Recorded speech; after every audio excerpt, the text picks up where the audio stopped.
We visited Valley of Fire State Park near Las Vegas, Nevada in the spring of 2014. This will also include the trip to it since it was so interesting. If you would like to get notices when I post again, be sure to subscribe right here. Just click on that button. This is the area covered by this park, about 46,000 acres. It has an elevation of a little over a quarter of a mile. It was established in 1934 and has 175,000 vehicles a year drive through it. The red sandstone and the gray and tan is limestone.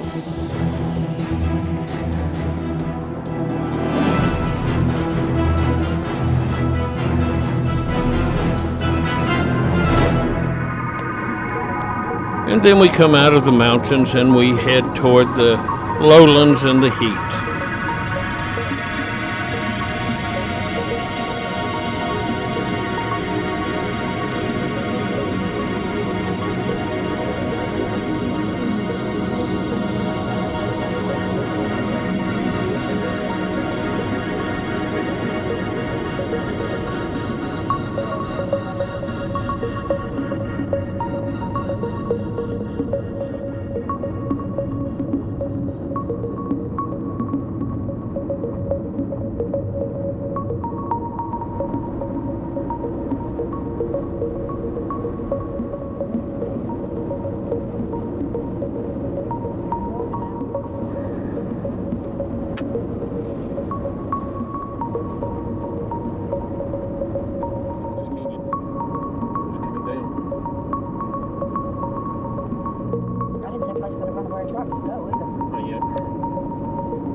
Soon we're on the interstate highway heading southwest toward Las Vegas, cutting through the mountains.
Only 66 more miles to Las Vegas, but we're going to get off and go to Valley of Fire State Park.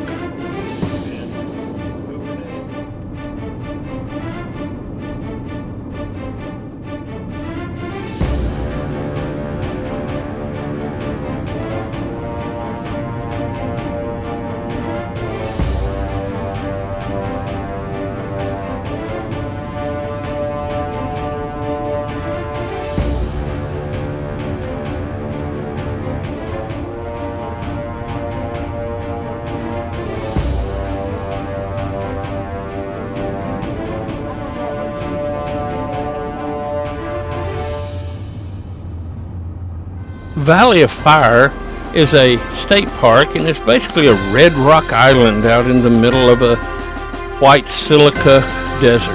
We're going to be looking at all of it along the major roads before heading over and following Lake Mead down to Henderson. Our first stop will be the Visitor Center. As we drive along, this area is at a transition between the colorful flat layered rocks of the Colorado Plateau to the east that we've been in so much, and the broken and faulted limestone mountains of the Basin and Range Mountains that are to the west that we've also been in. The shapes are made by fracturing and erosion, and the red color is iron oxide. If there's no iron oxide, then it's white.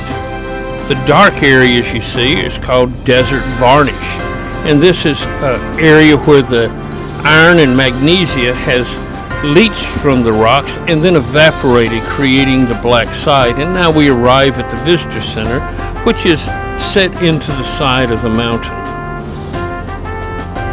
We begin to really see how the rocks are twisted and caves are worn into it all around the visitor center, and the display inside, and the Native Americans that used to live here. This is called a beehive as the wind has blown around it. And now it's time to head off again on northward through the park.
You'll notice how it's transitioning from red to white again, as the iron oxide is not in all of these rocks. And also, though, it doesn't really matter what kind of limestone it is, red or white, it's the same thing and erodes in the same ways in all sorts of fantastic shapes.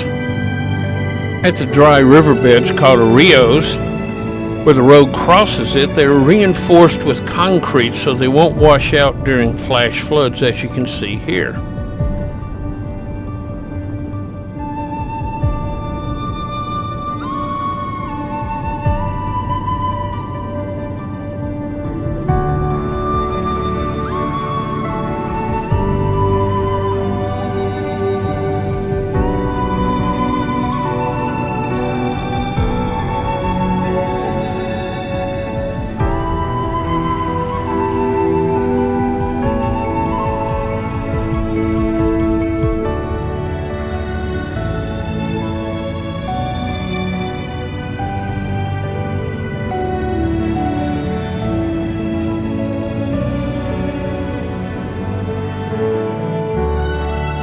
Well, now I've arrived at the White Domes area, and while Deborah sits in the car and stays cool, I'm going to take a little hike, about 1.5 miles around this trail.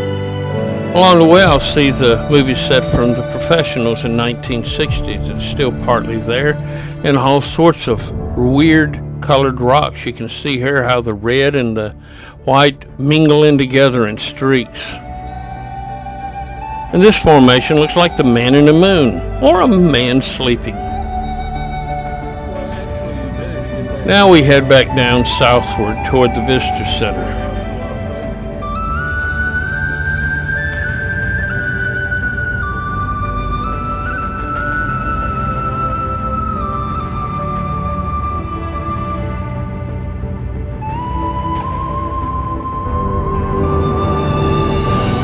Along the way, we take a side trip over to Silica Dome. And as you can see, this area we're getting away from the mountains and into the prairie land. And this is Silica Dome, pure white silica.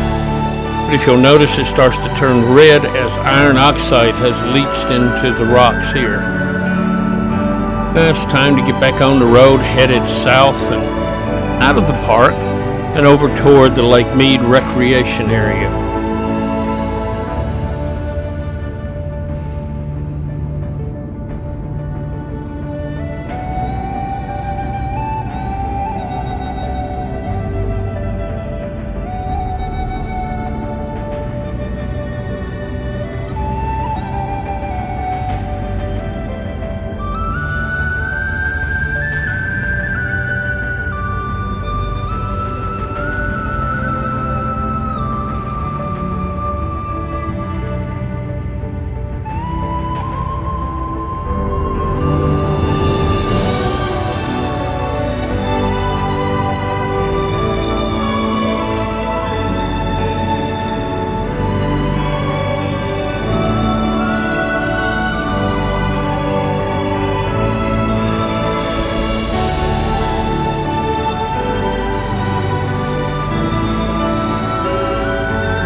Before we exit the park, we're going to stop and take a walk along the Elephant Rock Trail and see all sorts of beautiful formations. Let's just look at a few of them.